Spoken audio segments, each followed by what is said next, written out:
Hello, we're live.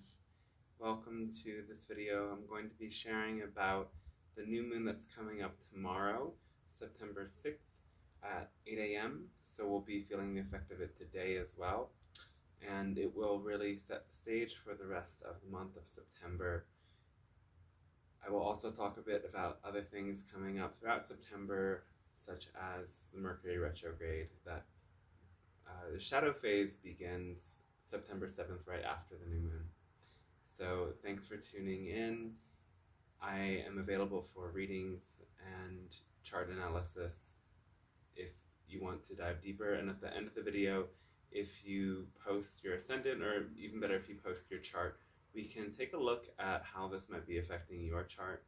And of course, every chart is going to be affected more by the sort of exact planets that affect things in your planet, in your chart's planet. So what I talk to in the reading of the general chart of the moon is a more broad thing that can allow us to really see the full spectrum of how this could affect the collective.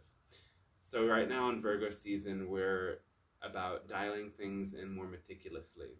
Virgo relates to organization, cleansing, healing, analysis, awareness, exchange of energy and information, ruled by Mercury. It does bring Mercury more into the forefront. And for all of Virgo season, especially with Mars joining the Sun and Moon in Virgo, we do have a lot of this energy going on. New moons are always times of cleansing, where we're releasing and shedding old energies. And this is particularly potent with the Virgo new moon. So you want to declutter now and prepare for the change and shift in seasons. You can really feel the autumn air coming in here, and it's calling us to, first of all, we're noticing people do a lot more summer things when they feel summer is disappearing slowly, right? So savor those last bits of the energy and also welcome these new energies and start to see where there might be too much clutter in your life, where things might need to get more tight, because everything that we shed is making space for the new, and we're welcoming our harvest at this potent time of shift and transition in the year. So the sun and moon are opposed to Neptune in Pisces, and the Piscean Neptunian influence creates the natural counterbalance to Virgo. Virgo is focusing on the details, the small things, and Pisces is focusing on the big picture, the transcendent things. So there's also a part of us and a part of the influence, depending on how Piscean we are in our own nature, that kind of pulls us away from the details and sends us into the ethers. And this influence isn't exact because there's many degrees away from that, but it is something that's present. And Neptune in Pisces is also opposed to Mars in Virgo. So as Mars moves through Virgo, we are really working the details. We're really shifting things around and doing maybe a lot of paperwork and detail-oriented work, but Neptune in Pisces can make us kind of forget or space out. Neptune dissolves things, so there is this aspect of kind of feeling like we might be drifting away from all of the things that we have to do. And the positive aspect that we can use Neptune for is to dedicate this work that we're doing to a spiritual higher purpose, to a spiritual higher plane. So Neptune does actually come into a sextile relationship with Pluto. That's a long-term influence. So it does bring our spirituality in conjunction with this very potent, transformative, unconscious energy that Pluto is. Now, what's the most exact aspect, so the most powerful aspect of the moon, I talked about Neptune and Pisces first because that is always the opposite of Virgo energy, right? But the most potent one is the trine to Uranus. So aspects to Uranus cause powerful evolution and revelation and sudden big changes. So this might bring about big changes to both your interpersonal life and your inner emotional world. It depends, of course, where Virgo and where Taurus land in your chart. So know that as this moon approaches, there might be something that feels very sudden and very potent. And Uranus is also about casting or cutting things off. So this is a really potent time to shed and cut away connections that don't work anymore. So if you look at the chart, and I did post the chart on my timeline if you want to take a look at all these aspects that I'm talking about, if they mean anything to you. If you studied astrology, you might be able to interpret them. You might see the lines. Anyway, the other aspect is to Pluto, and again, Pluto creates deep, potent transformation and sudden, less sudden, but it speaks to what's unconscious. And this aspect isn't as exact, but we will feel it, especially as the moon is joined closely by another trans-Neptunian object that has a Pluto-like energy, Orcus, another god of the underworld. So there is some underworld theme coming to light here. So also about Mercury shadow phase. So especially as we're in a Mercury-ruled season, Virgo season, Mercury retrograde might be more potent at this time, and it's going to start the day after we enter shadow phase. And shadow phase of Mercury is where Mercury starts treading through the territory that it's going to then reverse backwards over. And then we have retrograde, and then post-shadow phase is Mercury's ascent forward into the territory that are already moved back and forth through once. So pre-shadow is where we might be making mistakes. If we're acting unconsciously, we might be moving through mental and intercommunicational areas that we make errors, or something feels shady or shadowy, and we get this stuff stirred up, this mind stuff stirred up, so that as we move through retrograde, we can actually process it and integrate it. This time in Libra, it's all about relationships and interrelational balance, and the positive aspect of Libra is the clear and transparent communication, where we let all of ourselves come through to find what the place of balance is. And now Mercury is stationing direct opposite to Chiron. So it is about our wounds in relationships and our wounds around clear communication coming to light. Maybe we or others have been too Aries self-centered and have caused communications to go a bit awry. So it's time to look at that and process that, and that will be happening through our Mercury retrograde phase, and Mercury will progress to trine Jupiter as it moves through, gets to its peak before retrograde. So there will be this kind of like aha moment where something big comes to light, because Jupiter is like big and expansive, and then retrograde Mercury goes back to reinvestigate what this wound might be before coming forward to really embrace that expansiveness again. So let's talk more about the moon. I just mentioned that Mercury stuff in the beginning because, again, Virgo is related to Mercury, and I feel like this new moon is setting us up to embrace this retrograde phase.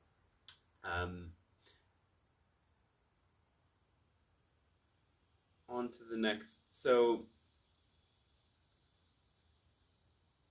Mercury trine to Saturn, and Mercury also trine to the North Node and Black Moon Lilith.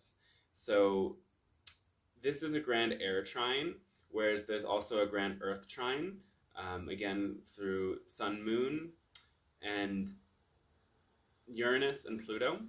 But the grand air trine is more exact.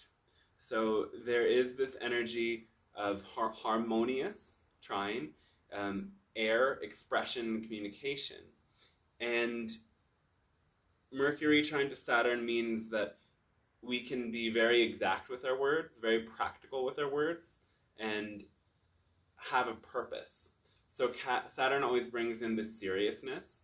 A square to Saturn is harsh, but a trine to Saturn asks us to have discipline, because, again, positive aspects of Saturn create change over time, and when we notice those and we can really focus to show up for them, then we see the rewards of Saturn. Saturn makes us work, but it always rewards us. So we might be working with our words to find clear communication now. And what's very interesting is the trine to the North Node aligned with Black Moon Lilith. And the North Node is our evolutionary drive, and it causes us to move into evolution by a sort of inner thirst or hunger that inspires us to search for things, seek for things, bring things in. It's the hunger that is never satiated. And that can cause some challenge, but it also brings reward and leads us to our destiny. Whereas Black Moon Lilith is this dark, inner, primordial, unconscious, wild feminine. And this is both rebellious and creative. Black Moon Lilith is the part of us that wants to let our inner wild ferocity fully out. So the North Node conjoining Black Moon Lilith creates a sense with this new moon of a wildness. We are hungry for that wildness. We're hungry to get in touch with it and release it. And that might be part of the challenge around finding that clear communication and why we have to work so hard for it. So we're being guided to bring this part of us that's unconscious into light, because both, the North Node and Black Moon Lilith are something that's unconscious and hard to tame. But by owning it and bringing it to Mercury, communicated clearly, we can harness that part of ourselves. And I'm feeling this. So the North Node and Black Moon Lilith are on my ascendant right now by a couple degrees. So I really personally feel it as something, that hits my sense of self and identity quite strong. So it brings a wild energy. It brings a very sexual energy. Black Moon Lilith is quite sexual. It brings a sense of just wanting to break free from restrictions and see anything that might be limited in our scope and let it go. So this is a very interesting energy. Again, depending where Gemini is in your chart. Manifesting in Gemini, it does bring this kind of dual nature out. It can sort of manifest as like a searching for knowledge or searching for truth that we're experiencing within. So another planet that's having a lot of aspects with this moon is Venus. And Venus is conjoined with Haumea and with Vesta. So these are, Vesta is an asteroid, and Haumea is a newly discovered minor planet. And Haumea is a Hawaiian fertility goddess that has the power to give birth through any part of her body and rejuvenate and regenerate the land. And astrologers start to associate Haumea with a collective evolutionary force, and it's returning us to the ancient wisdom of the fertility of the earth. Venus being a quite fertile feature of the chart in its own right, there is this kind of divine feminine energy, and Vesta again being the sacrificial virginal energy that is the goddess who sacrificed so much to have a deeper and clear spiritual connection. So Vesta is about our sacrifices, but also what we're investing in. So we might feel this Venusian energy really bringing up sacrifices in relationships, or bringing out deeper expressions of fertility and creative energy in our relations. Venus is trine to Jupiter right now. So these are the two benefic planets, the most beneficial planets in the zodiac, and they are in the solar system. So together they really bring out an abundance of love, an abundance of creative expression, an abundance of connection. So hopefully we can experience that and bring that in, even though Jupiter is retrograde. So Jupiter's function is a little bit dimmed, but still potent and still activated. We actually have many planets that are retrograde right now. Uranus just began retrograde. Saturn and Jupiter are retrograde. I believe Pluto is also retrograde, and Chiron as well. So we're in retrograde season of the transpersonal planets, which is a time for spiritual reflection and letting those energies sink deeper into our lives before we move forward again in October. Saturn and Jupiter move forward again. And Jupiter moving direct is always a good sign that we're starting to have momentum again. The last thing to talk about is Saturn squaring Eris and Pluto squaring. These are the great outermost planets that have huge cycles. So the square doesn't happen very often, but because they move so slow, they've been rubbing up against each other in this square motion for a lot of 2021 and 2020 even. So this is Eris being, again, a rebel goddess of discord, though that discord and chaos leading to revolution and change. Eris also being the sister of Mars, so Eris is this rebellious figure that brings justice by disrupting the norm. And Pluto being, those things related to power, unconscious, death, and rebirth. There is, a disruption to the status quo. There's a disruption to the plutocracy. This is happening on bigger collective levels, and it can happen in our own lives as well, as the parts of us that may uphold plutocratic or hierarchical structures get disrupted and rubbed up in some way, or we find ourselves really getting in touch with those underworld themes and breaking forward and coming into transformation. So that's about all of the influences that I see that are the most important in my interpretation of this chart. And a bit of a summary is Moon, Mars, Sun, and Virgo. It's time to bring things into order, release the old, bring in the new, get things together, and also honor that Piscean bit that is Neptune and Pisces, and we can do that by dedicating the work we're doing to a spiritual higher power and honoring that part of us that can see the bigger picture while still dialing into those details. I didn't mention this before, but Neptune is joined by Pallas Athene, who is the goddess of war and also the intellect. So there's a strategizing energy that comes with Pallas Athene. So we may be zooming out Pisces to develop our strategy. Instead of strategizing based on the details, that zoom out can allow us to see the bigger purpose to all of the things that are happening and develop our strategy from the meta rather than from the Virgo detail level. And again, the air trine is bringing about maybe karmic communication, Saturn and North Node, karmic planets connected to Mercury.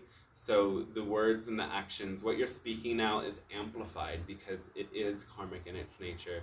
And it is connected to the dark goddess within Black Moon Lilith, this primordial energy that feels chaotic, but is really just the part of us that may be, connected to our animal nature, connected to our inner wildness that is so often oppressed in our world. And how do we channel that energy in ways that are healthy and in ways that are honoring self and other? And Gemini really is about bringing intellectual discernment and clarity in that, seeing all of the facts and details and communicating that in a clear way. And Gemini always makes it kind of fun, I feel. So yeah, let's look at any questions that you have about this. Thanks for watching again. Does anybody have questions? If you post your ascendant sign, I can offer you some insight as to how this might affect your life. If you post your chart, even more details will arise. It's hard to scroll and see the questions. My phone's being really problematic with that.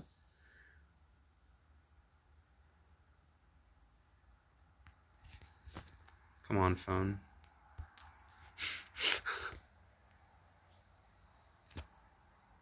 So if you have questions, I'm happy to answer, and if not, we can...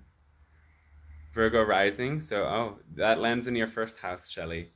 So this is really all about you. This is a moon of returning to your own sense of self and identity, and maybe,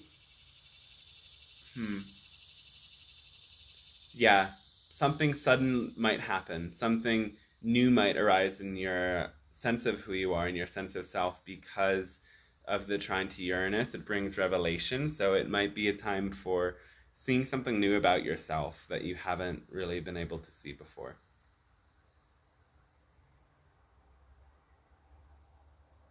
So that also applies to you, Leslie. Lunar return. Okay, so moon in the first house is going to be even more potent, like a transforming your sense of self. Just moves into your airstream. That's lovely. Congratulations, yeah. I bet that will bring up a new way of doing things and seeing things.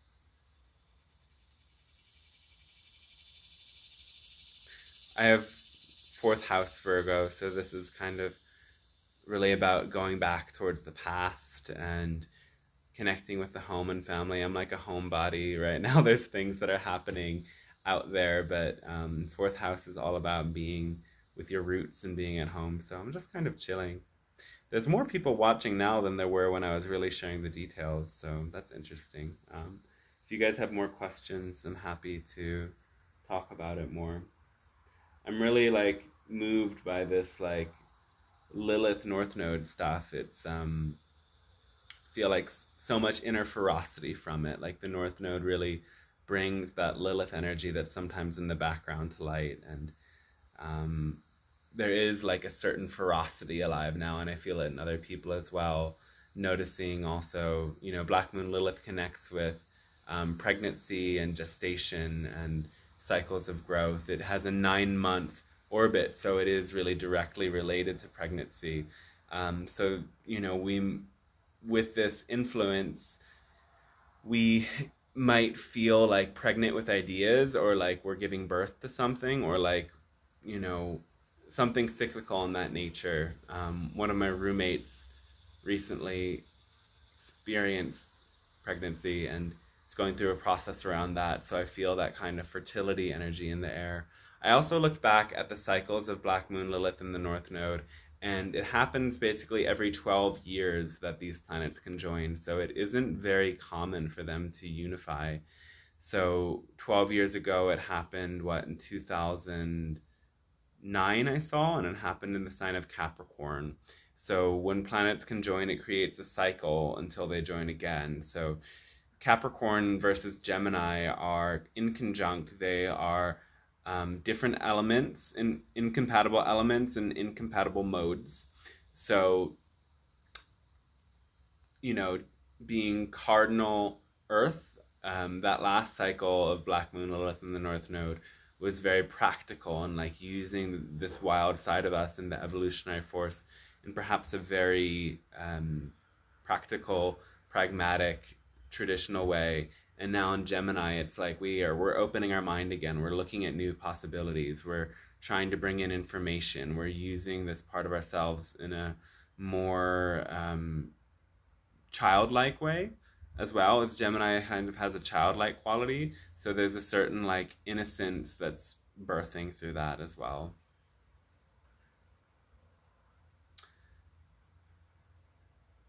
Okay. If no one has any more questions, I guess I'll put this to an end soon. But I'm available for one-to-one readings as well if you want to see how astrology might be affecting you, or really get a deeper look at your birth chart. I also do synastry. I do transits, looking at how your chart, how the stars might affect you over the next coming years. So there's that. And if anyone has any last questions about this new moon, you can share your ascendant sign or your whole chart, and we can see how it fits in. Cool. Yeah, I'm sure there will be more details from rewatching from the beginning. Okay. Thanks for tuning in, everybody. Hope you have a very brilliant and blessed day, and my website's dantestarshine.com. You can find out more details there about everything I do, and I'll be launching channeling course again beginning of October, so you can contact me if any of that's of interest to you. So have a great day, everyone.